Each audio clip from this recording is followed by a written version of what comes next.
দিদি অভিষেককে নিয়ে চলো, আমাকে দরকার নেই।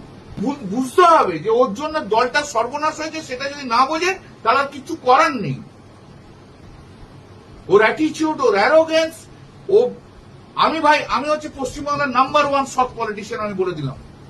ওর জন্য আজকে আমাদের চোর শুনতে হচ্ছে।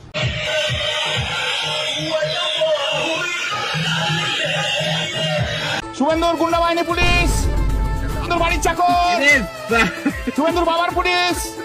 শুভেন্দু অধিকারীকে মানুষ পছন্দ করছে না, সেটা তো বোঝা গেছে। চিন্তা করতে হবে না, 2027 শেষ। Tata, bye bye.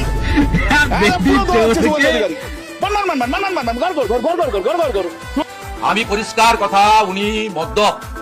উনি যে ধরনের আচরণ করেন, যে ধরনের বক্রোক্তি, মুখের ভঙ্গি, যে ধরনের ভাষা, আমি মদনাকে এবং কল্যাণকে পাঁড় মাতাল বলে মনে করি।